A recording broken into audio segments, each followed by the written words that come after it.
The Pod News Weekly Review uses chapters. The last word in podcasting news. This is the Pod News Weekly Review with James Cridland and Sam Sethi. I'm James Cridland, the editor of Pod News. And I'm Sam Sethi, the CEO of TrueFans. The first season, it got to 500,000 downloads, which was just mind-blowing to us. Andrea Koskai on the secrets of a successful indie podcast launch. Plus, I wanted to develop an app which, when I stop developing, will still work. Holger Krupp on a new podcast app for iPhone. And Amazon Music gets video podcasts. This podcast is sponsored by Buzzsprout with the tools, support and community to ensure you keep podcasting. Start podcasting, keep podcasting with Buzzsprout.com. From your daily newsletter, the Pod News Weekly Review. James, it's party time. Everyone's joining the HLS party, it seems. Who's the latest member to join the party? Yes, this is HLS Video, of course, and the latest person is Amazon Music. Yay! So Amazon's woken up. So Amazon Music are rolling out video podcasts from today if you live in the US and if you use iOS or Android. But all subscription tiers, it says here. Yeah, I think that this is pretty good. There's some interesting language that they used in the announcement that they made. Can I just say, I was totally confused. So I've got several questions because I'm not quite sure how it's working. So crack on. Yeah, well, I mean, I liked it because they are talking about HLS. They're starting with Amazon's Art19. And so Amazon's Art19 will be the first company to push HLS video into Amazon Music. However, what the company has said is that they will support HLS multivariate playlists, those are the things that Apple want, via an alternate enclosure in RSS, which is the thing that we've been talking about all the way through, which is really good. So that means that, theoretically at least, companies who are already supporting alternate enclosure, like Transistor, for example, like Flight Story, all of those videos will appear at some point in Amazon Music. Now, a company spokesperson gave us a really interesting quote. It maintains an open RSS ecosystem, meaning podcast creators retain full control over their hosting, ad inventory, monetization, and audience targeting. And I did clarify with them, there is no private API to submit video, and Amazon Music is not charging podcast creators or networks for access to video distribution. Now, what I suspect is going to happen is that Amazon Music will be working with podcast hosting companies as partners, just basically to scale this up and to make sure that the Amazon Music app isn't full of pornography, probably. So I think each individual podcast hosting company will probably have some form of allow listing in the future. But supporting standard RSS alternate enclosures, I think, is pretty good. Yeah, I was like, you could have knocked me off with a feather. I mean, it was great because it really, well, the first thing was they gave a good kicking to Apple with that little subtle comment about no private APIs and not taking any money. Well done, Amazon. The second one is well done for the alternative enclosure. I was confused because obviously Amazon Music is the app and Art19 is the host. So that was where my confusion lay. Obviously, Art19 was one of the partners announced for Apple when it was first talked about with HLS. So they will still be paying, I assume, Apple a small percentage of any advertising that they push through to the Apple. Yes, and you need to stop saying percentage because otherwise our friends at Apple will pull hurry up, Apple, and reveal what you're doing then, and then I'll get it right. Our friends at Apple will pull your arms and legs off. It is a standard charge per ad served, but we don't know what that charge is yet. Yes. Having said that, so my understanding is that, just like iHeart said back at the end of last year, they will be doing this without charging for the ads, for any ads that appear, is my understanding. And now when you start talking about these specific technology involved in advertising. My suspicion is that will be something that Amazon want to just be careful about, and I don't fully understand the way that interstitial advertising works for HLS. And so there may be a few wrinkles here or there. But I think certainly, I mean, what they're very clearly saying is if you've got baked in ads, that's absolutely fine. And if you've got dynamic ads, then those should work. But I suspect that the proof will be in the pudding a little bit later on in the year. So I give Amazon 7 out of 10 for this. Why don't I give them a higher score? Because it's only US for now. So hello from the rest of the world. And just thought I'd let you know that we exist. And I'm, also, does this mean that it puts pressure on Apple, James, to support the alternative enclosure? I would really hope that Apple look at the alternate enclosure. You can see that they are, concerned about what appears in their app, and I think rightly so. But there seems to me to be no reason why you wouldn't want to say, we will only read your alternate enclosure if we have signed a contract. And that, to me, seems to be the clever way past this in terms of both content moderation, but also in terms of advertising and that sort of thing as well. I think doing a private proprietary API, it's not particularly helpful for anyone. I understand why Apple are doing it, but it's not particularly helpful for anybody. And I rather wish that Apple hadn't done that bit. I think that that's going to harm Apple long term. And I think, just being able to go, okay, this is a alternate enclosure which contains video from name of company at random, rss.com. It looks okay to us, but we just need rss.com to sign a contract with us saying that they won't put porn on there or they won't do X, Y, and Z. I think that that's perfectly acceptable. And I'm surprised that Apple haven't done that.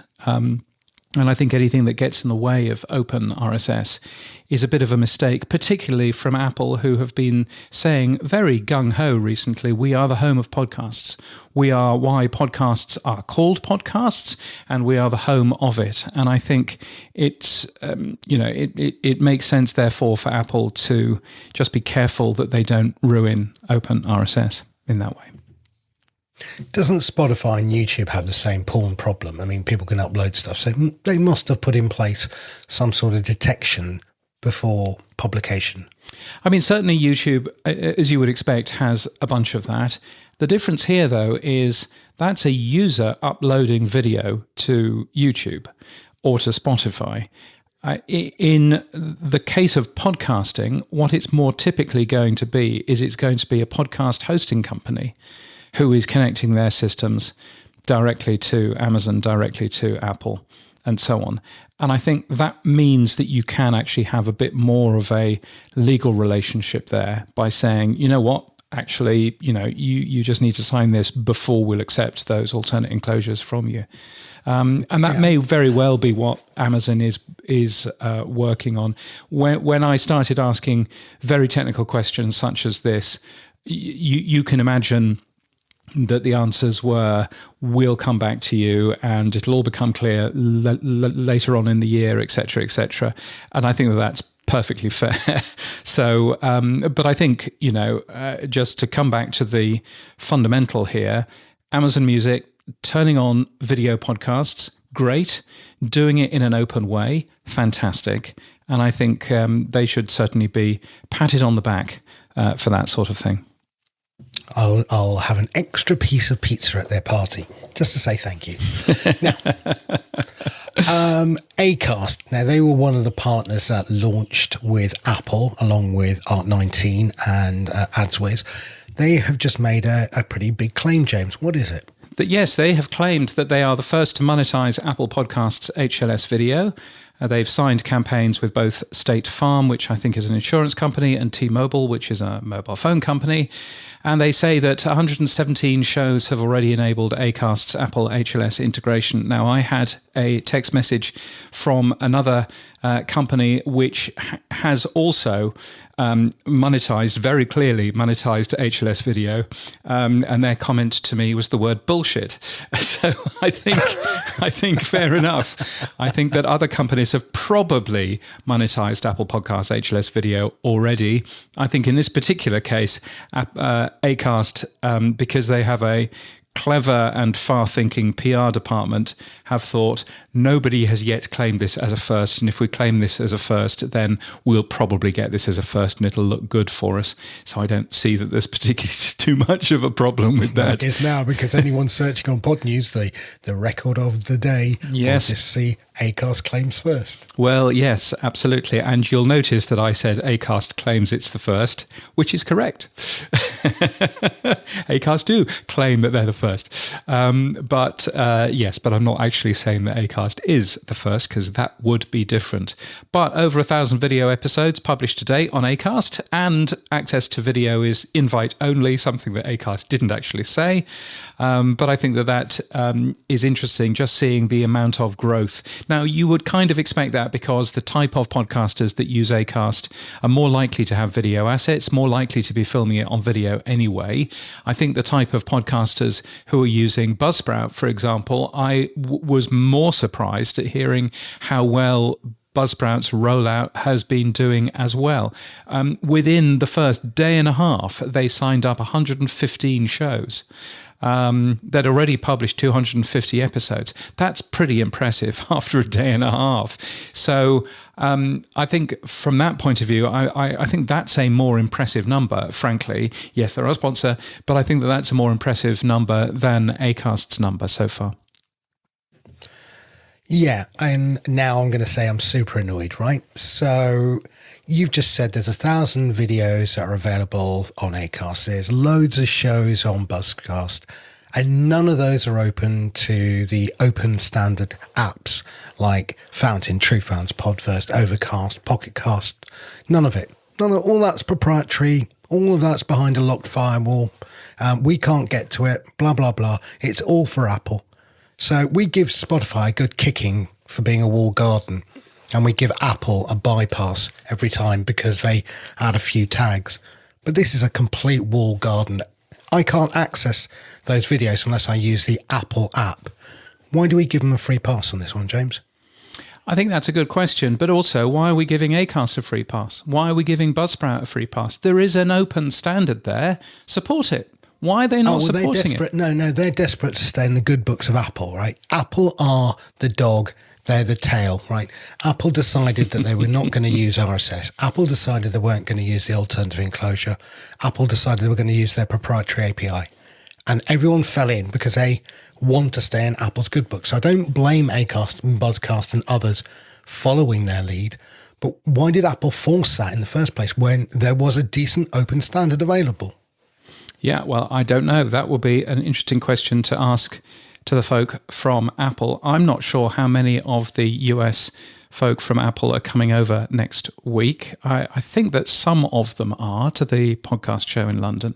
I think some of them are, but certainly the names that I have seen on stage include people like Susie Warhurst, who is head of international podcasts, but based in London, who probably won't have too much visibility into that part of Apple. But I do think that we should be, I think that you're right. I think that we should be making more of the fact that both this is a proprietary private API, which for Apple, you can't have your cake and eat it. You can't say that and also say, we're there for podcasters and we're the home of podcasting, which is a phrase that they've been using, but also starts to undermine the open RSS, which of course they've been doing in the past with things like the people tag, with things like the additional artwork that they want, with all kinds of things. This isn't a new thing for Apple, and it's a bit disappointing to see Apple doing this in terms of their video. Yeah, I mean, we'd all got excited because they turned the corner by adding chapters and transcripts. So, yeah, I suppose when I go to the Apple breakfast, I could ask, but I'll probably get kicked out, so I won't. Anyway. I mean, at least you know that there's an Apple breakfast. That's more than I do. Right. Oops. I'll tell you later. Don't worry. Is that an NDA? Moving on then, James. There is a new podcast agency called Podvision out there, and its first show has done 500,000 downloads in its first season. Tell me more. Yes, I thought that was a particularly impressive number for a brand new podcast agency. It's Andrea Koskai and Julian Andrakai from Podvision. And so I spoke to them both to find out about how they did it. My name is Andrea Koskai. I am the founder and writer of Eurowaves, which is the go-to European podcasting newsletter. And I am the co-founder and head of growth of Podvision, which is the agency that Julian and I are building and representing together. And we're essentially supporting podcasters who are either launching, rebranding, or kind of plateauing to have a bit of a refresh into their work, and us coming in to be their cheerleaders and take off all the hard, heavy load kind of work so that they can really focus on the creativity of podcasting. And really get the joy out of it. I'm Julian Andrukai. I'm the other co-founder of Podvision. I lead everything production, design, branding, and I do a ton of content strategy for our clients. Yeah, I'm a multi-half in it. I come from a background of design, video, and I sort of got pulled into podcasting 6 years ago now through my freelancing work. And it's been a really great ride ever since, of just learning a lot more about podcasting itself, and then applying all of this sort of experience that's very adjacent in web design, just branding in general, video. And obviously, the podcasting industry has been moving in a direction that is very inviting to that collaboration. Andrea, you've got a show called What Your Therapist Thinks. So what's that show? So that one is the first end-to-end podcast that we did as Podvision. The hosts are Christy and Felicia, and they came to us through Jeremy Enns, who Julian has worked with before. Jeremy helped them with their concept. So, they already had their format and everything, which was really great because we had an amazing foundation. It's a mental health podcast that looks at different topics in this area and kind of unpacks them from how they're represented on social media and on the internet, because there's so many buzzwords that people are either misrepresenting or misinterpreting. So that's pretty much their mission. So we helped Christy and Felicia with the overall strategy, with the production side of things, with workflows. Join is really good at that. So the first season, it got to 500,000 downloads, which was just mind-blowing to us, right? Again, it's the first podcast where we're kind of putting our production and growth brains together, and this is what comes out of it. So the first season it skyrocketed, and that was really thanks to the Apple Podcast features that they received. So they were in new trailers, new shows overall, and they got to be the #1 mental health podcast and #1 health and wellness podcast in the charts. So Julian, how did you launch it? You worked on some great thumbnail art, of course, but what did you do in terms of marketing as well? In terms of launching, there were many things we needed to set them up for success. We wanted to make sure that they were ready for both audio and video. They had this aspiration from the start, and they really had the strategy that came with it, that this podcast would do well, both with audio listeners and video watchers, I suppose. So we made sure to prepare things like templates for them to be able to make the most of the episodes, whether that was graphics, whether that's audio moments and flourishes. The thumbnails are gorgeous too, and they're so in line with the concept. Yeah, we're being very on point with the cover art, as it was essentially driving the entire branding for the rest of the brand, where we created thumbnails, we created different types of screens. Very, very important has been the Apple Podcasts artwork. So there's the full page show art and the showcase hero. Those two very specific artworks have always been sort of number one when it comes to packaging for the show. So, Andrea, can I ask you, did you pay for any marketing when you launched it, or what was the strategy there? Excellent question. No, we had absolutely no ad spend budget. That was not something we relied on at all, because for Christy and Felicia, it was also a sort of experiment, right? They really wanted to do something together. Their main goal wasn't necessarily tying it to a business, although it is brought by Best Therapists, which is co-founded by Christy. So they were like, I mean, let's see how this goes. And if it goes well, we'll continue. And that's why there was no budget in that sense. They focused on the concept, on the high quality production, and on growth that came naturally, but also through our efforts, obviously. Yeah. I mean, but you did do something very clever when you launched it, because I remember when I covered it when it launched, it was next to World Mental Health Day.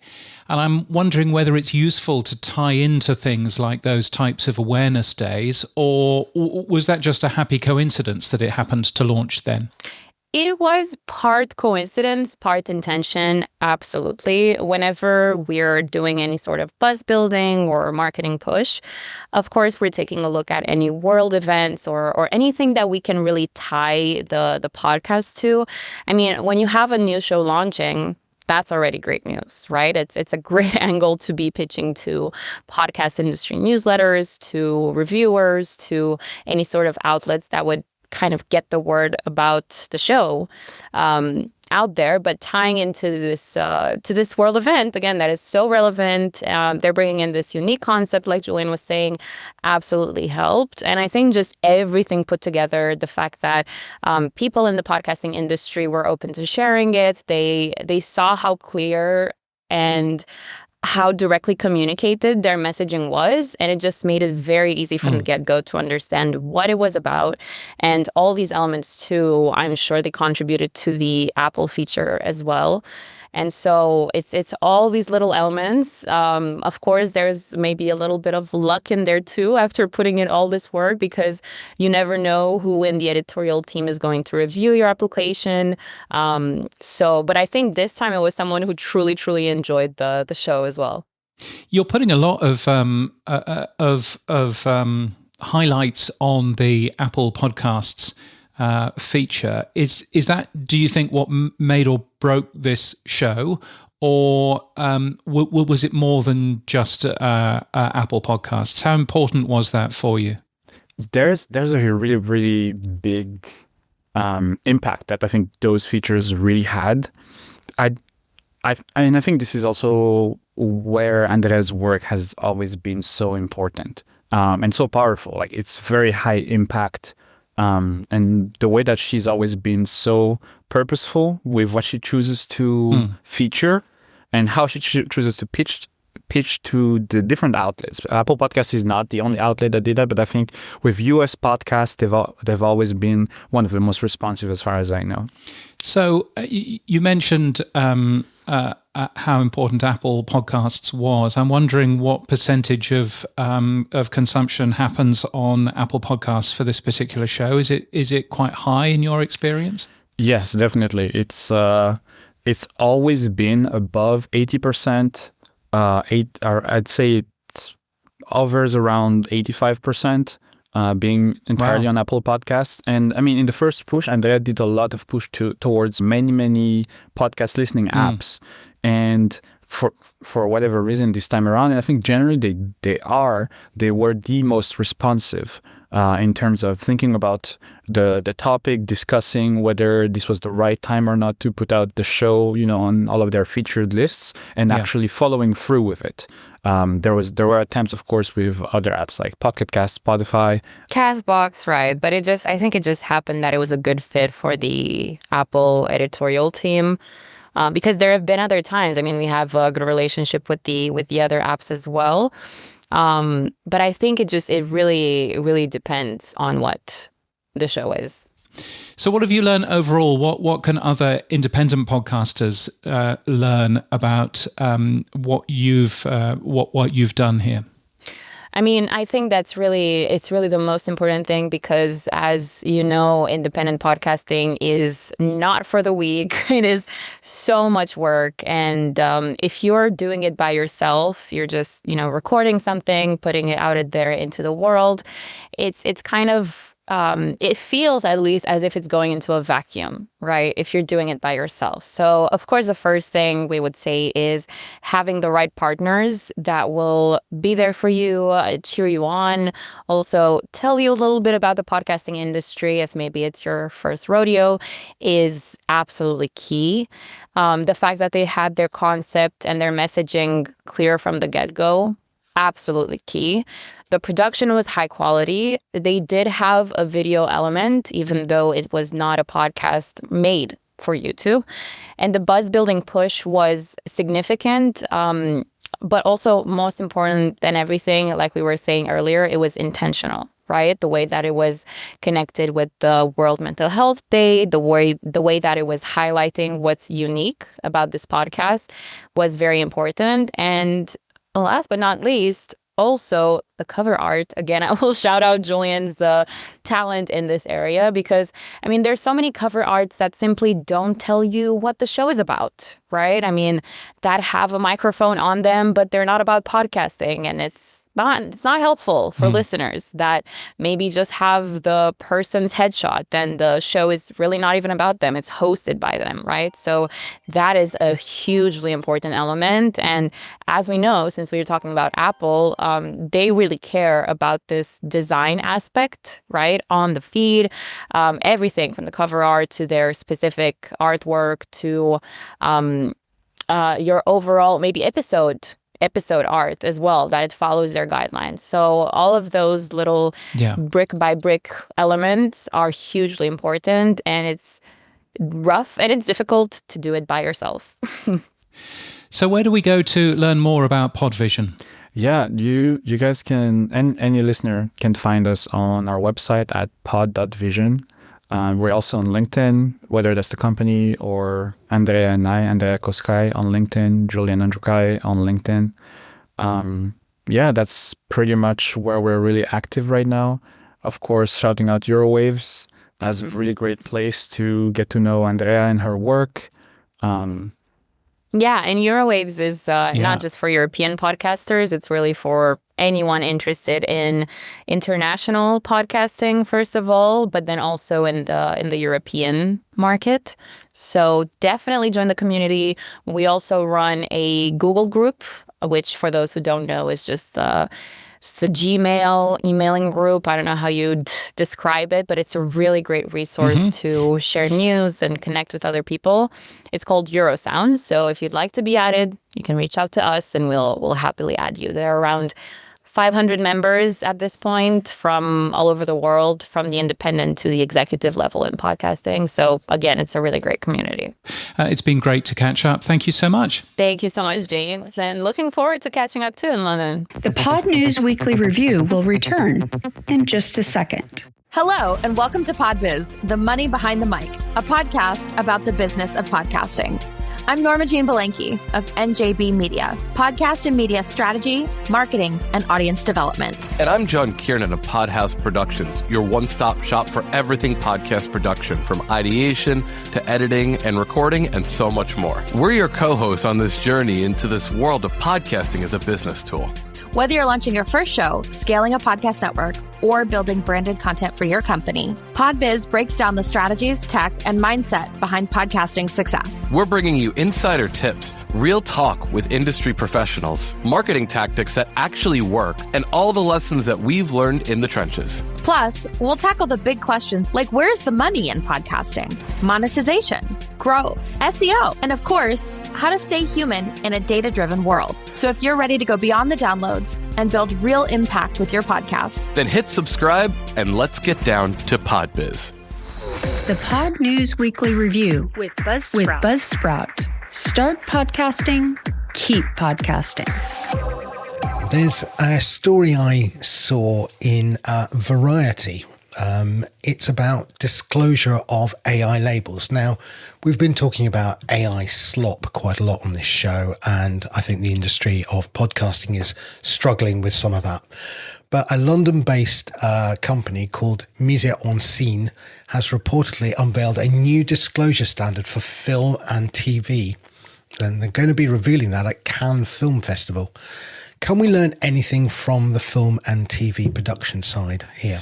Well, I think we might be able to learn at least something from them in terms of having clear labels. They are talking about no AI used, assistive AI or generative AI. Those second two seem a little bit blurry to me. But they are talking about these labels and attaching those labels to things that they are producing and things that that many other people are producing as well. And I think that it is interesting now. You do end up seeing on some films, on some TV shows, only humans were used during the making of the show, or all of that kind of stuff. I'm not sure, actually, that you could say that about most shows these days. But I think certainly when you start generating the actors that you see on screen, then of course it moves into a very different world. So is there something we can learn? I think so, because at the moment there is no disclosure standard that has been accepted by any of the podcast platforms, in terms of Apple, in terms of Spotify, in terms of YouTube and so on, that actually allows anybody to say whether or not they've used AI. I tell a lie, Apple does have one, but so far as I can work out, they're not enforcing their rule, so it might as well be printed on bog paper for all that I care, because it's totally useless. If you're going to make a rule that says that you should be saying that something is generated by AI and you don't enforce it, then it's a waste of time. So hopefully the platforms will get a little bit more focused into doing this. Or on the other side, the platforms might turn around and say, normal people don't care, James, and shut up and and pipe down. And who knows, that might be a fine thing as well. Yeah, I mean, the IAB, we've been told, is also looking at producing AI disclosure labels. Should we be waiting for the IAB? Well, I mean, for advertising, perhaps that's a plan. I think doing something which is recognizable the world over makes sense. At the moment, if you are watching a TV show in the UK, there's this little symbol that appears at the start of a TV show to point out if there's going to be product placement in it. Similarly, if you're watching, certain shows on, TV networks in the US, then there's a particular symbol to show whether or not you have transcripts or those sorts of things. So I think actually having iconography and having labels that are clear the world over is a very important thing. And so if the IAB can help us with that in terms of advertising, well, the actual content might want to use those labels too. We did talk about this, where RSS.com was proposing an AI label for podcasting. I think TrueFans, RSS and Spreaker all implemented this proposal, but it seems to have died a death again. No one's jumped on board. It's not been approved as a tag yet. Do you think it'll get any further? Has it got legs? Well, it might have legs, but it needs the podcast apps to want to do it. And at the moment, the podcast apps don't want to do it. I mean, Spreaker is there. Spreaker, until very recently, was Inception Point AI's podcast host. And Spreaker had not turned the AI flag on for anything that Inception Point AI was doing. So that doesn't really tell you an awful lot.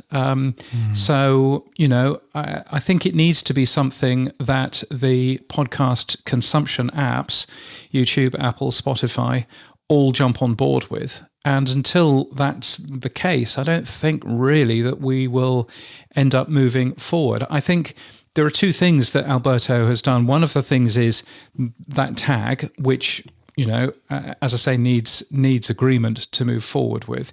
The other sort of side of that is what you say and when you should be disclosing whether something is AI generated. And I think that work is brilliant, and that work probably needs to be folded into an industry-wide standard. Hopefully that industry-wide standard is going to be talked at the podcast standards project meeting, which is going to happen at the podcast show in London next week. That would be good to end up seeing. But yes, it all comes down to whether or not Apple, Spotify, and YouTube and Amazon Music wants to put that sort of label into their app. Neil Mohan was talking big at the beginning of the year about all their AI detection and what they were going to be doing to protect YouTube. So again, not seen any of that roll out so far. James, let's move on. Oh, James, I've just read. I know. Why Spotify? Why? Come on, what am I talking about? Inception Point AI has found a new podcast. They've bought them, have they? Inception Point AI has found a new podcast host. This won't have been in Pod News yet. It is Spotify's Megaphone. Spotify's Megaphone is now hosting Inception Point AI's AI-produced shows. Now, when I went to have a look at some of the shows which have already moved over, there is no mention at all whatsoever about the content being produced by AI. So Megaphone don't care by the looks of things. I have a comment out to both Apple asking why it's in their catalog if it's against their content guidelines, and I have comment out to Spotify, just essentially asking what the hell are you doing, and hopefully when the Pod News newsletter comes out, we have that and I can report on this properly. But how disappointing to see Megaphone being the people that jump in and go, you know what? We don't care about creators, and we don't care about creators so much that we're going to add 15,000 new shows produced by this AI Slop company. And this tsunami of shit we're now going to be responsible for. Well done, Megaphone. That's a slow hand clap for you. And I look forward to making this point possibly again and again and again over the next couple of weeks and seeing what happens there. Well, it's a London podcast show. Wonder what will people be talking about there then? Well, Janine Wright is going to be there, and Janine Wright will be talking about Podslop and all of that sort of thing. She won't be talking about Podslop because she thinks that that's a very old-fashioned term for her Podslop. So we will see quite how that works. But yes, it's going to be interesting to end up seeing that. I've chucked a couple of people who wanted to meet with me at that time so that I can hide in the back and listen to what she has to say, because I am fascinated to hear how she justifies some of this stuff. I mean, particularly how she justifies having AI voices that call themselves doctors talking about how to beat gambling addiction. And that's my question one to her. Yeah. I mean, it's just dreadful. Spotify, it wasn't the place that you and I had a bet or had a belief that it would go to. No, it wasn't. No, we had a very different home. It's a good job. It's a good job we edited that out then, wasn't it? Yes. This story I just find incredibly depressing, that someone who worked for one of the most interesting, most forward-looking podcast production companies, Wondery, with somebody like Hernan Lopez, for somebody to then waltz away from that job and then waltz into this and making a crap that not even her staff listen to. It's just, I find it so depressing. And people are going to tell me, I mean, Rob Greenlee, who is AI's biggest fan, is going to tell me, well, people are listening. I don't even believe that people are listening once they realize it is actually AI. It'll be the bots. It'll be the bots, and it'll be people who are duped into going, oh, look, it's another Charlie Kirk biography. Brilliant. I'll go and have a listen to that. And then they hear 3 ads back to back at the beginning of the show. And then all of a sudden they go, oh no, this is an AI thing. And then they stop listening. But by that point, Inception Point AI has their money. It's a It's just so depressing. And I'm really depressed that Spotify have gone, oh yeah, we'll host that for you. It just makes me very depressed. So let's move on. Tell us what you feel, James. Talking of Spotify and their PR, it says that Spotify drives 1.5 times more podcast consumption than YouTube. And it's not their PR. I should stop that statement. It's according to Podstock, actually. Yes. And I think we knew this, didn't we? That actually the story here isn't Spotify is a brilliant place for your podcast. The story is YouTube is not a brilliant place for your podcast if you're looking for consumption numbers, because 99% of YouTube plays are you play the first 3 seconds and you go, oh no, this isn't for me, and you click away. And that's what a lot of people are seeing, which drives the average podcast consumption down tremendously on YouTube and tremendously on that particular platform. So I think the story is YouTube, not very good for podcast consumption. Spotify and Apple and TrueFans and anybody else actually much better. And I think that's about as far as we go. Moving on then to a good news story, James. At least I think it's a good news story. Ali2 has been acquired. They have. They've been acquired by a software developer called Rocketable. Now, if you go to the Rocketable website, then it explains what they are. They're a software company that basically take successful SaaS companies like Ali2 and using AI supercharge their business, basically. So there's a bit of AI stuff going on in there. Now, it turns out that the acquisition occurred a couple of months ago. Some people have lost their jobs, sadly. Colin Gray is now leaving the company because the acquisition is now all the way through. He'll be at the podcast show in London. He's coming to our super secret drinks. So that's all nice. And it'll be interesting to hear what next steps are for him. But it's a good story if the story you want is somebody who has built a business and sold it. I think that that's certainly a good story. I think the question is whether or not this is going to be another Bending Spoons, another company that essentially squeezes that particular asset dry or not. Now, iHeartMedia has just released their financial results for Q1, James. Any good? Yes, I think so. Certainly in terms of podcast revenue, that was up 27% year on year, up to $147 million. I think that means that they're doing pretty well. Here is the silver-tongued Bob Pittman speaking in the earnings call. Within the digital audio group, our podcast revenue momentum continues and was $147 million for the quarter, up 26.9% compared to prior year of $116 million, above our guidance of up low 20s, and approximately 50% of our podcasting revenue was generated by our local sales force. Our podcasting EBITDA margins remained accretive to our total company EBITDA margins, which we achieved by applying rigorous financial discipline, and we believe we have the most profitable podcasting business in the United States. In fact, we're the number one podcast publisher as measured by both Podtrac and Triton, and we're also the podcasting industry's number one podcast sales network. And one more thing to note.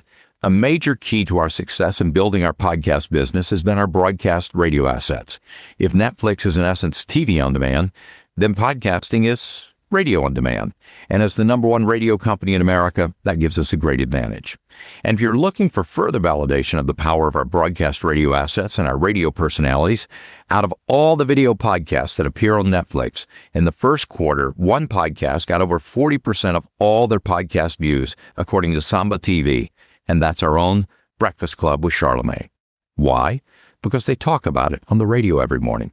One more way we're quantitatively proving the value of broadcast radio to advertisers and marketers. So Bob Pittman making a couple of things, I think, from that. Firstly, 50% of podcast revenue came from iHeart's local sales force. They've got more than 1,000 people working for them in local sales. 50% of local revenue, that is a pretty big thing for podcasting, and I'm unaware pretty well of anybody else who is doing that.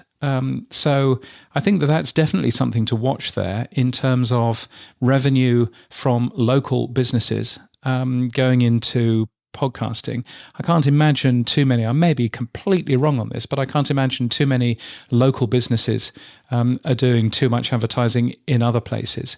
So that I thought was really interesting, and I liked the way that he was talking about Charlemagne the God doing very well on Netflix because he's talking about it on the radio. I'm sure that the program directors are slightly less pleased about that, but still, in any way. Also, there was a man called Mike McGuinness, who's their chief financial officer, and he ended up speaking in the earnings call as well. There's a new thing called video podcast, which appear to be incremental to audio podcast. It's not the same usage case. It's another time in which people are doing it, and now we're able to get the video podcast in there. So it opens up a new revenue stream for this business called podcasting. And Netflix, I think, is the first example of that. But are there others that would like to carry our video podcasting? And by the way, the iHeartRadio app, we are now carrying, just beginning to roll it out this month, beginning to carry video versions of audio podcasts too, and you're seeing the same with Spotify and Apple, and certainly YouTube, has been doing it. So I think that's the big concept here, is that you found yet another market that we can play in. I love the way that he starts that by saying, "There's a new thing called video podcast." Sure. All right. Yes. He sounds like the oldest granddad when he's there. But I like the way that he slipped out that the iHeart app has begun rolling out video for some of its shows. Now, we reported that they would do that in early January, that the iHeart app would begin supporting video. I'm interested in learning more. My understanding is that is supporting the alternate enclosure, which is good. Now, back in early January, they were talking about supporting MP4 files through a alternate enclosure, but that's before, of course, Apple jumped in and said HLS video or nothing. Not that Apple have said that, because Apple, of course, still accept MP4. But I wonder whether, therefore, iHeart is going to be using HLS video as well. It would clearly make sense if they were. So I look forward to learning a bit more about what iHeart is doing there. Another story you covered was Million Podcasters published the state of video podcasting in 2026. A bit early in my opinion, but what have they said? Yes, this is really good information, but also, beautifully designed. I think, having taken a look at this a little bit closer, there is a pretty standard library that they have used, but it's a beautiful thing. Anyway, they've analysed 34,000 English language video podcasts. They've found all kinds of information about it, and it's well worth a peek at the data that they have. Really uneven in terms of what works, what doesn't. They say 7.7 million podcasts episodes are available in video right now, but they say that the top 1% gets nearly half of all consumption. So there is a very big sort of hockey stick in terms of the 1% and the remaining 99%. And that inequality, of course, because it's podcasting, also extends to who's behind the microphone. So twice as many video podcasts hosted by men as women. You can also do some interesting scoring of your own show on there as well. But some really nice research put together by Million Podcasts is well worth a peek. And lastly, you had a story about niche podcasts may lose on scale. This was a really good read, actually. What was it all about, James? Yeah. It is good. This is a strategist called Losh Mudali. Losh has written for Pod News before. She's written again for Pod News this time around. And she's basically saying, look, niche podcasts, they're nowhere near as large as other shows, but they actually outperform in terms of making sure that they get closer to their audience, in terms of the context of what they're doing. This show, for example, is a good poster boy in terms of that, in that this show, we get download numbers. Of course, we get download numbers, and those download numbers are okay. Some people say that they are some of the largest for a podcast news show such as this. But even so, they're not massive. 5,900 downloads in April is what we did. But in terms of Buzzsprout, they are 5,982 of the right people who they want to go out and talk to. So you can understand why companies are keen to get themselves behind a smaller podcast such as this. But if you were a standard ad buyer and you were just buying in terms of total reach or total scale, then a niche podcast wouldn't kind of look right to you. So I think it's a really good piece and definitely worthwhile, taking a read of. You'll find it in the Podnews website, podnews.net/articles. Let's whiz around the world, James. In the UK, the audio and podcasting industry has now gained an official classification. What's this one? Yes. Hallelujah. Podcasting and audio publishing will be formally recognised in the SIC 2026 framework. Why does that matter? Well, it matters because that means that podcasting and audio publishing is actually a business according to the government. And that means that we will be measured. And that means that the economy in terms of podcasting and audio publishing is going to be a thing that government cares about. Up until now, it was not the case. And they probably cared about television production, but they didn't care too much about podcasting and audio. So brilliant news in terms of that. Audio UK has been pushing quite hard to make that happen alongside many of their members.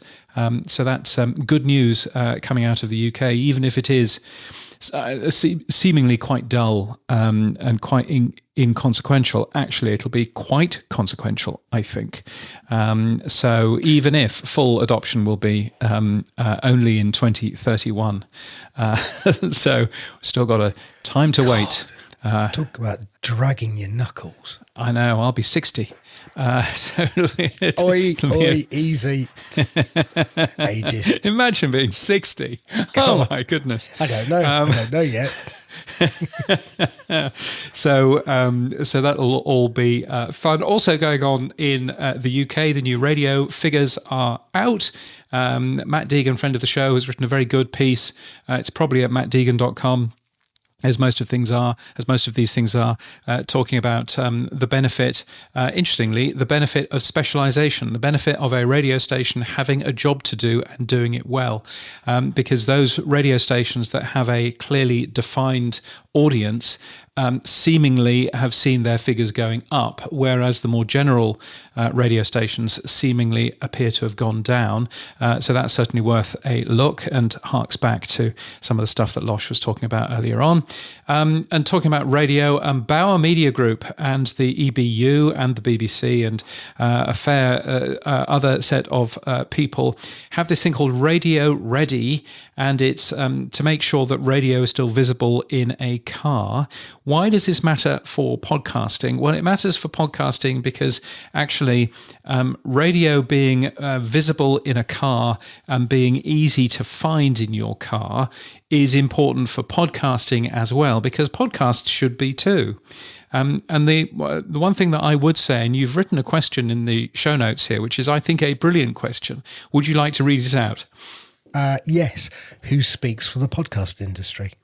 It's a great question, and I'm glad you asked, because really there's no one who is talking to the car manufacturers and saying, well, where's podcasting here? We know that podcasting does actually quite well in cars. Infinite Dial tells us, and various other things tell us as well. But there is no one from the podcast industry who is talking to car manufacturers. Is that something that sounds profitable should be doing? I don't know. Is that something that somebody else should be doing? You know, my ideal of a podcast advertising bureau, perhaps. Is that something that should be happening? I don't know. But at the moment, the radio industry appear to be finally, 20 years later, getting their act together in terms of this. It'd be nice if the podcast industry was similarly trying to do that. The other thing that the BBC in the UK has said is there were 231 million downloads of its podcasts on third-party apps. And part of me was like, hooray. And then part of me was like, how many plays then? BBC, how many listens? How many what was the consumption on that? And they'll have no data on that. So I was like, I don't care really. Well, and therein lies the issue. Sam, you have two lanes. You have one lane, which is everybody signs in. There's no RSS in the world, and you have all of the play information. And the other lane is people talk about downloads, and you have open RSS, and they're available on third-party apps. Pick a lane, but you can't have both. Go on, let me be. Go on, let me have both. The reason why I mention it is, of course, the BBC is pushing people towards the BBC Sounds app in the UK. It's not available for us outside the UK anymore. That figure is up 1.7% quarter on quarter, and what that figure probably means, because it is a global figure rather than just a UK figure, what that figure probably means is more money for the BBC, and that is potentially a good thing. So at least there is that. And there is also some more data coming out of the UK just in time for the London podcast show, which I must stop calling the London podcast show because that's not its name. The podcast show in London. I keep on finding myself writing the London podcast show as well, and I should probably stop doing that. Anyway, some new research which has come out from Sound Insights and Sounds Profitable, which says that podcasting reaches more 18 to 34-year-olds than broadcast TV, which is quite a statement. Not TV overall, just broadcast TV. Should just point out.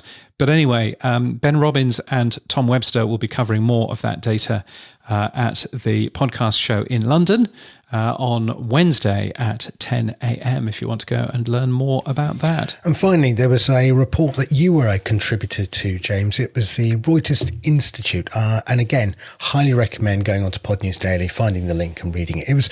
It was talking about pretty much what we talk about on this show here, about the changing landscape from listening to watching, from the name of podcasts to shows. What was your contribution to all of that? How did you get involved? Yeah, so I ended up speaking to Nick Newman, who was the person that wrote this particular report. Nick used to be at the BBC. He used to run the BBC News website. So, he knows a thing or two about all of this sort of thing. And he's been writing reports for the Reuters Institute for quite some time. My favourite joke about the Reuters Institute, who wrote that report, quite a lot of Reuters. Anyway, it's a good report. It's well worth a read. Like any good report, it is available without having to sign in, without having to give your name and email address. So you get lots of spam. You just have a little download button that has download the PDF. And even better, you don't even need to download the PDF. You can just read the whole thing on the website. It's very good, and I would heartily recommend it. Paid for by Google, though. Paid for by Google's local news initiative. So thank you to Google for paying for it, I guess. Two more countries to go to. The US, Edison Research has published the top 10 podcast networks in the US for weekly reach. Spotify is number 1, SiriusXM number 2, iHeart Podcasts is at number 3. And in Japan, the Podcast Expo 2026 happened over the weekend in Tokyo. More than 12,000 people went. It looked pretty amazing from the photographs that I was sent. One of the things that really struck me is that there was a marketplace, and it was literally a set of market stalls at the venue, where more than 150 podcast creators sold merch, and they hosted signing sessions as well. And there's loads of photographs. I put a few of them in the Pod News newsletter yesterday, Thursday. And I thought, isn't that a really interesting idea to actually get podcast listeners together with the creators that they follow? And for you to, Sam and I to stand at a market stall somewhere and actually sell, exciting merch and stuff like that. I thought, isn't that an interesting idea? And the fact that they claimed 12,000 people shows that there's certainly some legs to that, even a place like Japan, which isn't necessarily particularly audio focused. So, it's quite a thing. Worthwhile a peek at the photographs and everything else there. Podcast events on the Pod News Weekly Review. Right, time for some awards and events and things. Frank Raccioppi in Forbes, brilliant article from him this week saying podcasting has too many awards and no way to stop them. And he talks about all of the different types of awards there are out there, and some of them very good. And yes, and some of them he did. He gave us an award. It's the only award this show's won. So yes, I think it's a good article. It's worth a peek. Of course, the big event is the London podcast show. I've said it again, the podcast show in London, which is on next week, Wednesday and Thursday in London, and very much looking forward to taking part. Apple Podcasts will be there. Susie Warhurst, who's head of international podcasts, will be speaking about video. Interestingly, joined by two folk from Acast, Acast's Laura Hagan and Aussie podcasters Tony and Ryan. Clearly, Acast, again, doing some very clever things in terms of PR. They've got sharp elbows of Acast, haven't they? My goodness. And day 2, YouTube's Steve McClendon and Stella Binns will be speaking a deep dive into the platform's global podcasting strategy and the evolving creator landscape. Both Steve and Stella coming to our super secret drinks, by the way. So that should be good. Very much looking forward to that. Here's a hint and a tip for you for next week. Essex Road Station is 12 minutes away from the venue. It's a train station, not an underground station, and it goes all the way to Moorgate. And from Moorgate, you can change to the Elizabeth line, which is a train line, not an underground line. Why might that be important? Well, there might be a tube strike next week in London. Now, apparently, it doesn't cause anywhere near as much of a hassle as it used to, primarily because the Elizabeth line exists now. And so, therefore, it takes a lot of the hassle away from getting around. But yes, Essex Road Station is a good tip if you want to work out how to get from anywhere in London to the podcast show. Essex Road is the place to end up going. So there you go. And by the way, if you queue up for a ticket in any London Underground station or any London train station in terms of getting around London, if you queue up for a ticket, then we know you're a tourist because you don't have to. Just use your contactless bank card. That's all you need.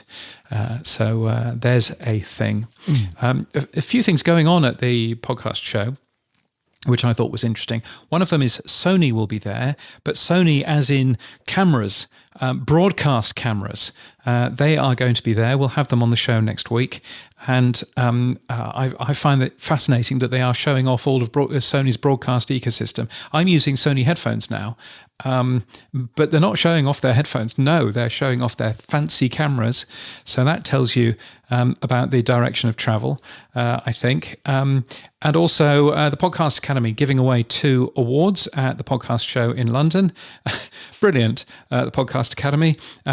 They're giving away 1 award for The Rest is History, which is the International Governors Award.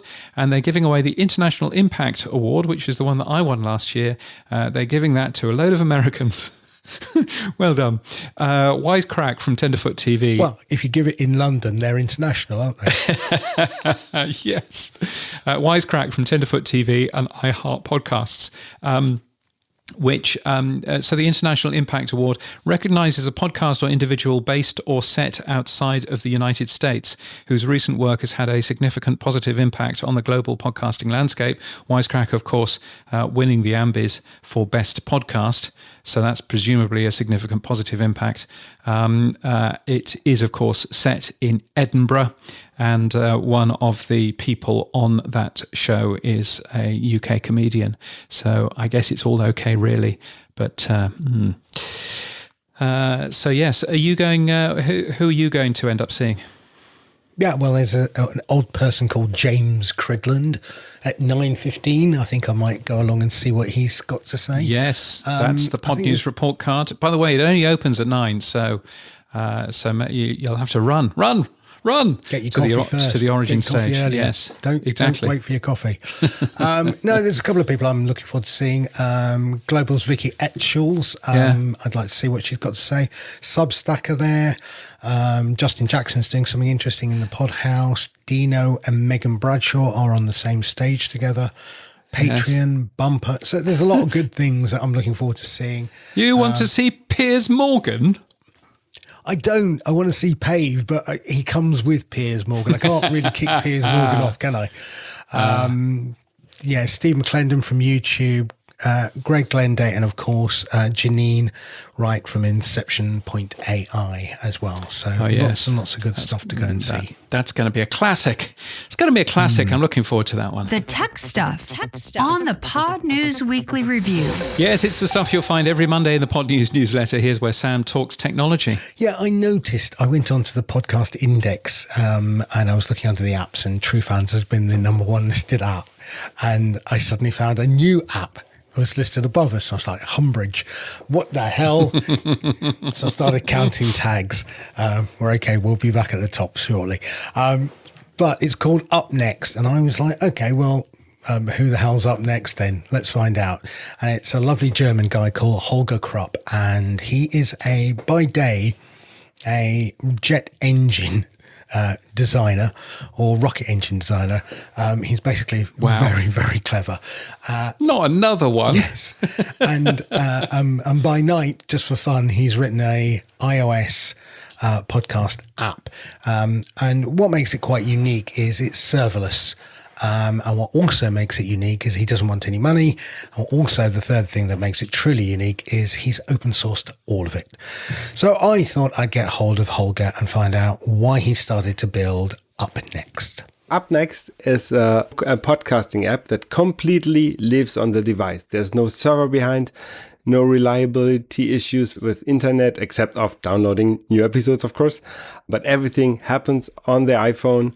Yeah, this is what I developed. I wanted to develop an app which, when I stop developing, will still work. Now, it's iOS only. That's the platform you've chosen. So what features and functions? Because I looked at the podcast index and you've got 28, 29 of the tags supported. So how long have you been building UpNext?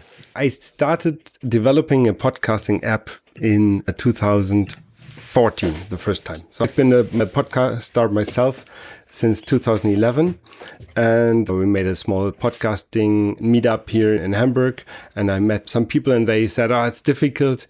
If I want an old person to listen to my podcast, it's difficult to explain what is a podcatcher. And so I developed a podcasting app with only one podcast inside. So I really customized it for each podcast. It was a one-trick pony podcasting app. I did this in 2014. And then after a while, I lost interest in it, and it stopped working, and I had other things to do. And I was using another podcasting app myself, which I was very happy with until it stopped working because it was relying on a server. I could not update my feeds, which I had on my phone. They could not be updated because the server was not reachable. I could not export the feeds to use them in a different podcasting app because the server was not working. So I was really annoyed by that fact. So I started developing a podcasting app without a server behind in 2024. I launched it, had a first alpha, worked okay-ish, had some performance issues. But then this podcasting app, which I used for many, many years and paid for it for many, many years, started working again, changed the owner. So I was happy. I stopped developing my app. But then there was again some issues with that app, and I wanted to have some features in the app I'm using, which were not in this particular app. So I started working on it again in April 2025. And when Apple introduced the new liquid glass design for iOS, I thought, okay, I will start really working hardcore on this app to launch it with the new iOS design on the first day. And this is what I did. So in 15th of September, when the new iOS 26 launched, my app was in the store. Yeah, it featured basic things. So you could, of course, subscribe. You could import a list, OPML. Yeah, OPML, yes. Markup language, OPML.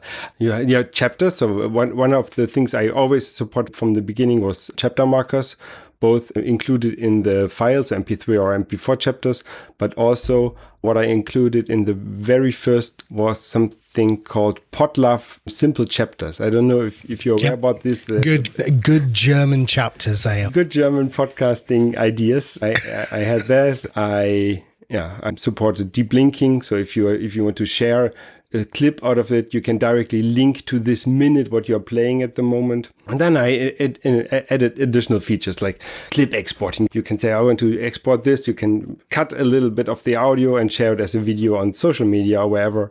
Then I supported transcripts, WebBTT, SRT. And then I noticed the podcasting 2.0 specification. And I thought, okay, they have transcript, they have JSON transcripts. I can support JSON transcripts.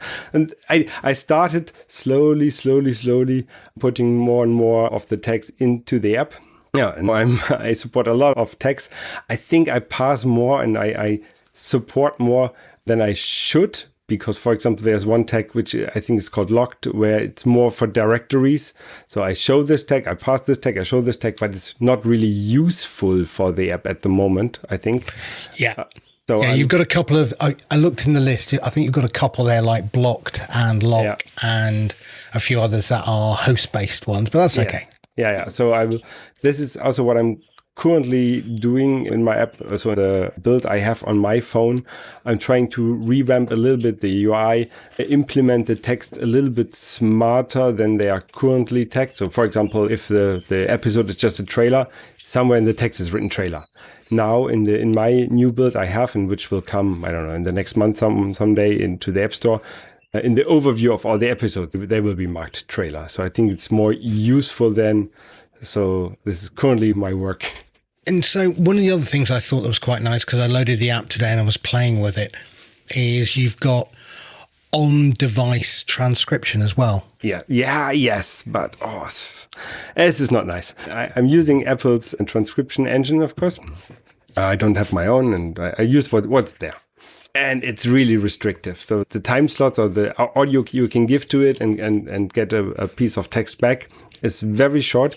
It takes a lot of power and makes the phone really, really hot.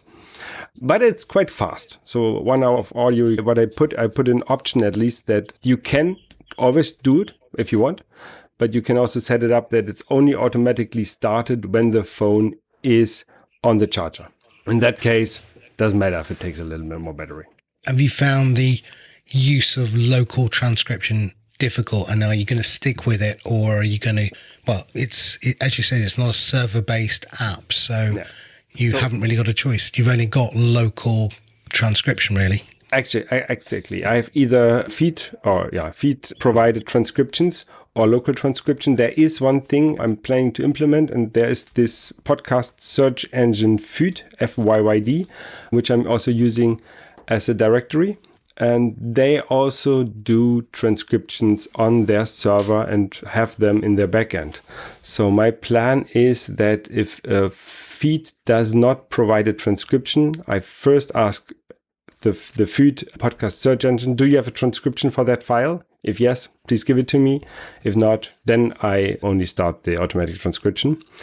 One problem with the feed provided transcriptions is that automatic ad insertion is a killer for that feature. You have a transcribed podcast, but when delivering the file, ads are introduced. This messes up the transcription, the timing of the transcription.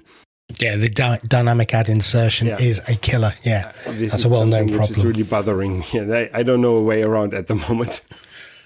I would suggest talking to a certain James Cridland. He might know the answer for you. Send him an email. Now, look, this is a new app. You've been iterating on it. Mm-hmm. And will you be bringing out an Android version? Will you be bringing out a premium version? How do you plan to make money? So I am not bringing out an Android version at the moment. I do have an Android phone, which is provided from my company, but I'm not using that privately, and I'm not developing Android stuff. And I'm using so many of Apple's technologies from the phone, it would be difficult for me to translate it into an Android version. I have a build for iPad and macOS, which I'm working on. There I have the issue of synchronization of the status. It takes quite a long time. So I'm trying to figure out how I do this, that the user directly has the same status on the Mac or on the iPad. If I figure that out, then I will release this. You asked me premium version. There will not be a premium version. There is Okay. no premium version. There is no upfront cost. There is no subscription, and there are no ads in the app. I really don't care about making money about the app. I only want to have a good app for myself because I have a good job. I started trying to make money with my apps, but the effort to do all the text declarations and what I have to do was not worth it. So I'm just doing it as a hobby. I also noticed, I mean, on that basis, you're not going to be charging. I also noticed that you've got access to the whole source code within the app. Yes. So one of the options is you can take the source code. That's really cool. So is that a licensed source code or is that just an open source code? Take it and do what you want. MIT license, do whatever you want. Wow, that's really cool. Yeah. And I'm trying to take out some parts and put them in separate modules or Swift packages so that other developers who don't want to use the whole app, but they can take, for example, my MP3 chapter reader, which is not a function which is provided by iOS, which I've wrote by myself. They can take it and put it in their app. No upfront charge. No, I don't want anything from it. Very cool. I know a certain David Marsell who'd be very excited by that. Now, who is Holger? You say you've got a really good job. So what do you do? What is your main gig then? I am an aerospace engineer working on hydrogen aircrafts for a big European aircraft manufacturer. Okay, that's pretty impressive. Well done. Wow. Okay. So building a little podcast app doesn't really take a lot of effort for you. It's a completely different challenge. When I started thinking, what do I want to become as a job later, I thought about studying computer science.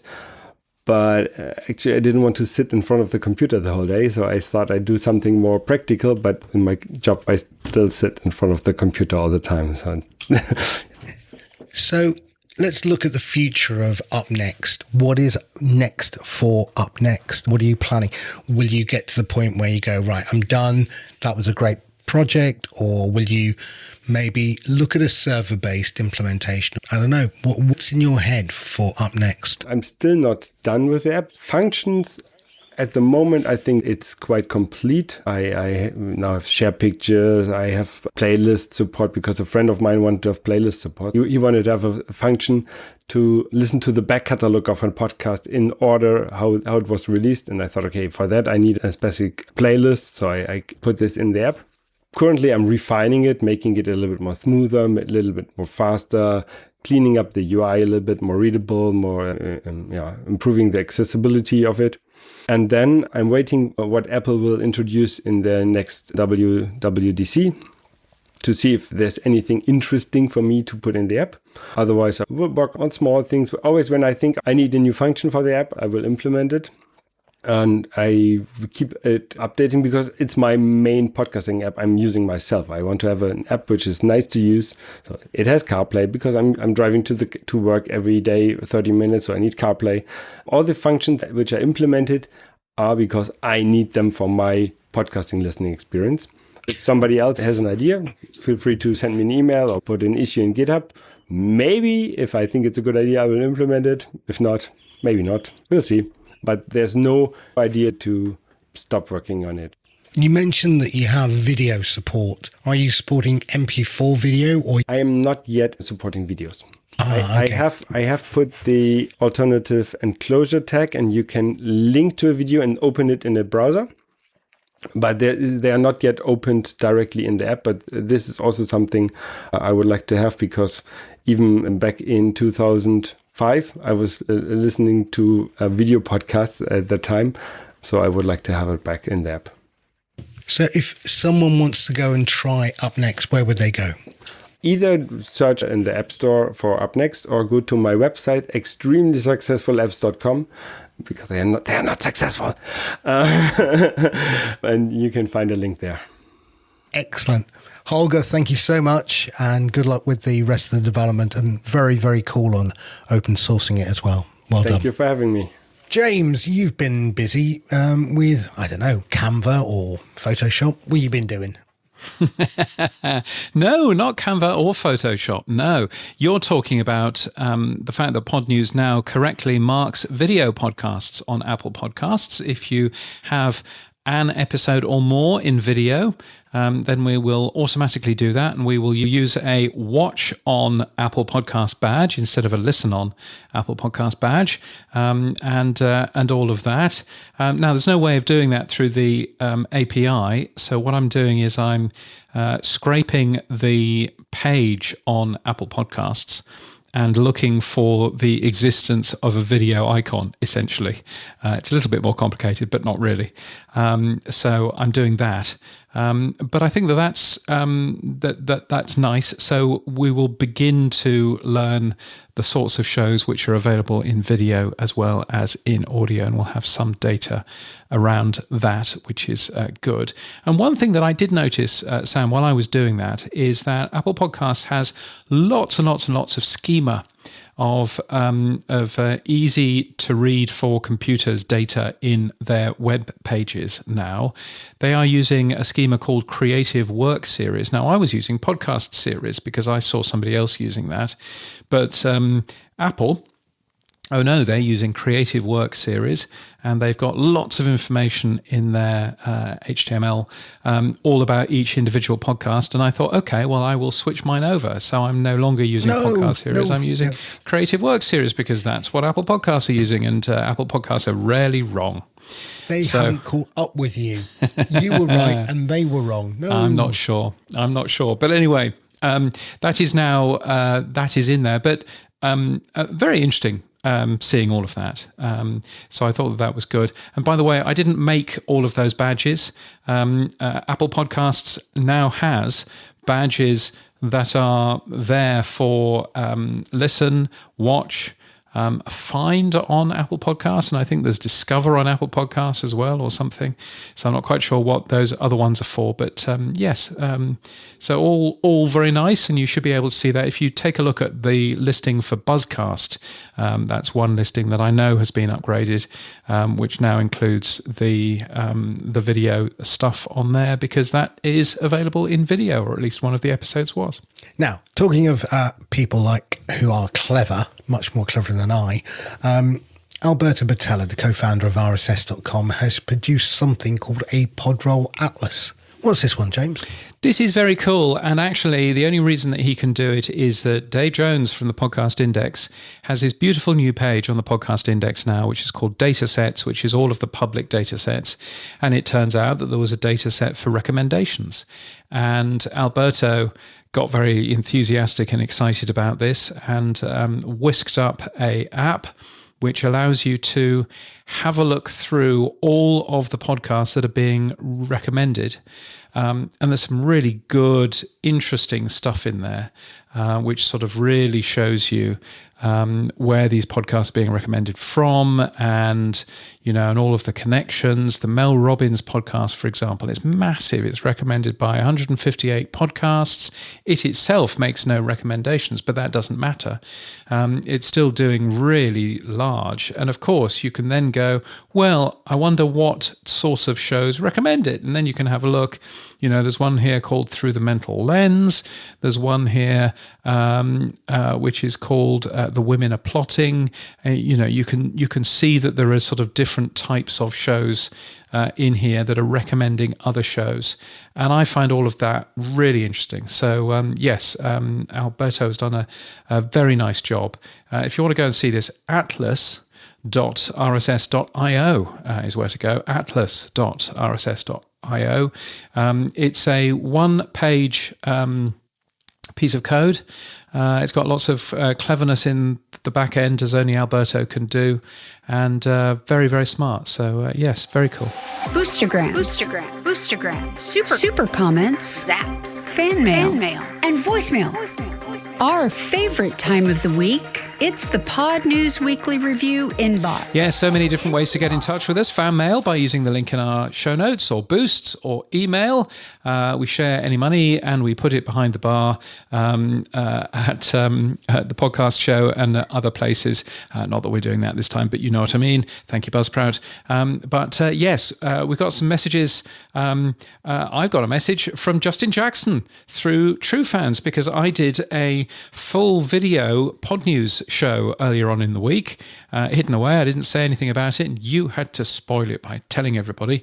Well, I was just so excited. I was going through it, checking for a reason I was checking, and then suddenly you popped up. I was Yes. like, oh, what's he been doing? Well, there you go. So Justin Jackson, or Spanky Mustard, as I call him, because that's his Reddit name, which I don't think he likes. Anyway, I know James isn't a fan of video podcasts, but I have to say, as a fan, it's kind of nice to see what his recording space looks like. Also, while some hosts seem awkward on video podcasts, I think James is a natural. Thank you for your patronising comment, Justin Jackson. No, that's a very nice thing. So excellent. And he sent over 2,528 sats over. Justin, thank you very much for that. That's very kind. We've had 999 sats from RW Nash on Fountain.fm saying, go podcasting. That's right. Thanks. Yes, go podcasting. Yes, that's right. Martin Lindeskog, for the record, I'm giving up the gamification battle. Yes, this is the gamification that goes on in the TrueFans app, where there's a bit of fighting going on between Martin Lindeskog and the late bloomer actor. And Martin appears to be giving up. Boo! Well, don't give up, Martin. I can't reach the top position for now. Congratulations to the late bloomer actor on the leaderboard for Pod News Daily. And the late bloomer actor himself says, extra boosts and streaming. No mention of the gamification battle between myself and Martin Lindeskog again. LOL. It's been a tough ride at your benefit too. Hold on to the superfan in TrueFans spot. Yes, we should mention the superfan, I suppose, shouldn't we, at some point? Thank you both for fighting to be the superfan. That's very kind. We're going to change the gamification rules, so Martin, look out. You never know. Oh, wow. Well, we can. The thing that we've got with gamification is it's good fun. We've built it and it works, but we can now put weighting into certain activities. So we can say playing or listening for longer, or maybe we will say sharing or commenting. So we're going to reweight the index for gamification. Nice. Which will have an effect on who's the superfan. Is there a recency built into that as well? In what way? So the way that I've done gamification for other websites in the past is, if you stop coming to the website, then your score begins to go down, your karma score. In that no, we haven't done that. That could be a good one to have. No, we don't do that. Yes, and it sends you emails saying, "Oh, you haven't been to the website in the last week. Your karma score's gone down," which I quite liked. It just we're doing that. It just kept things fresh, but it also reminded people to come back again, which was quite nice. Anyway, that was 20 years ago. I'm not quite sure why I'm talking about it now. Claire Waite Brown. I especially like the bird song from James's Outside broadcast this week. Yes. I enjoyed it too, so thank you for that. And also somebody that listened to that show last week was the inventor of CleanFeed, Sam, who was very excited to hear you say, "Wow, the audio quality of that was amazing." So he is coming to the drinks as well. So lovely, good to end up seeing him. Yeah. And finally, Seth Goldstein, Inception Point AI. Maybe they're giving up. Ha ha. God, I hope so. Sadly, Seth, no. Sadly, Seth, it seems not. Oh, and we've got some voicemail as well, Sam, which I'm very excited by. We've got 2 pieces of voicemail.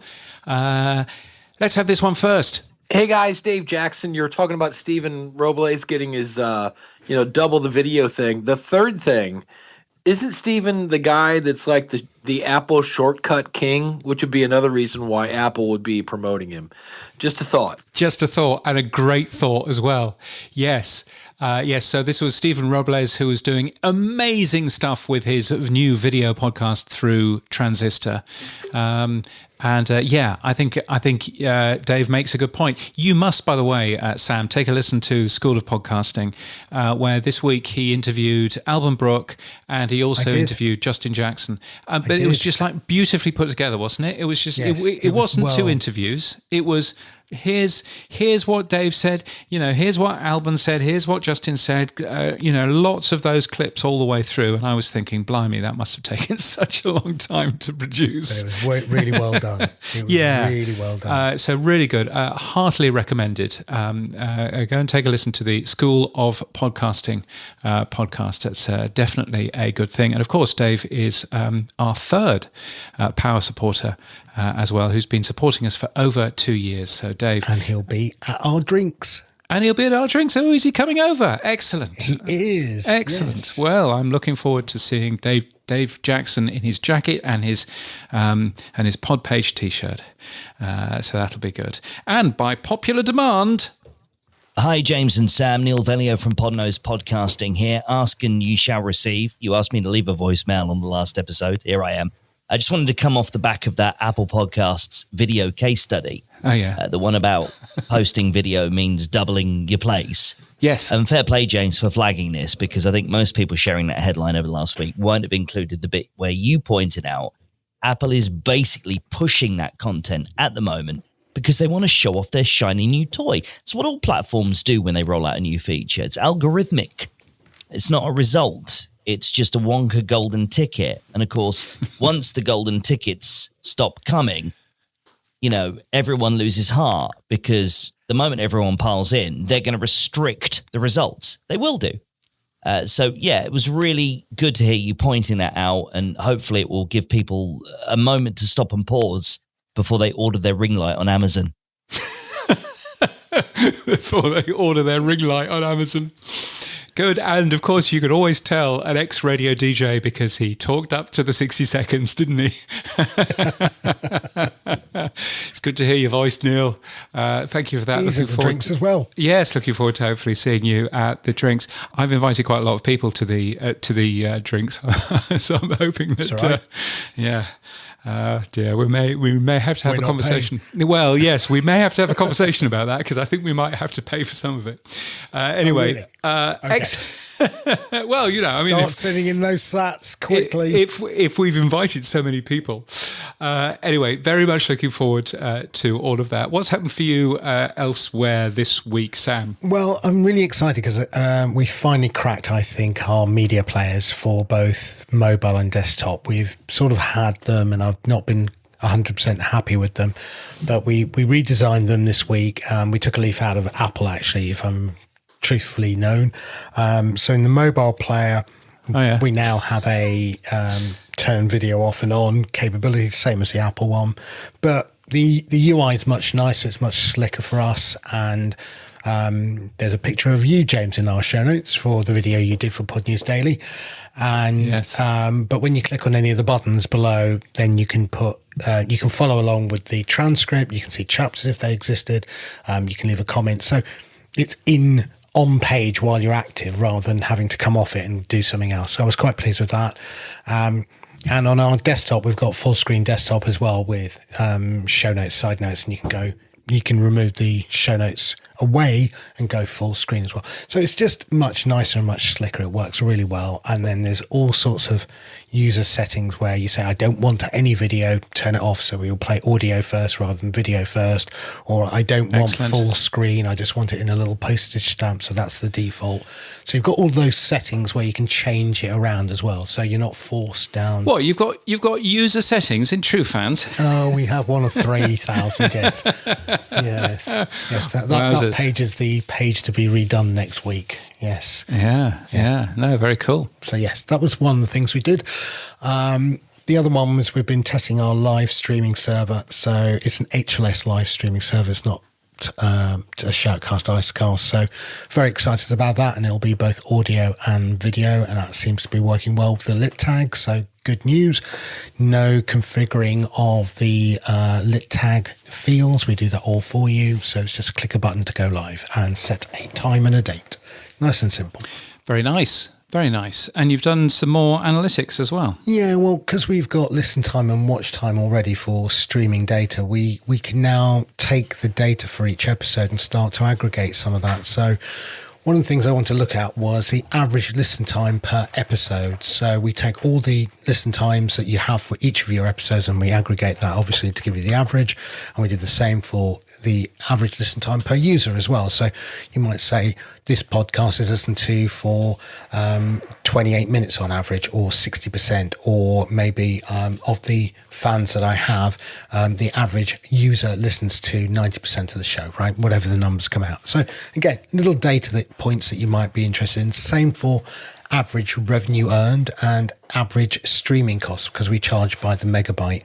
You can then look at what each individual episode has cost you, but then you can see your average across all your episodes as well. So just some nice little data points, really.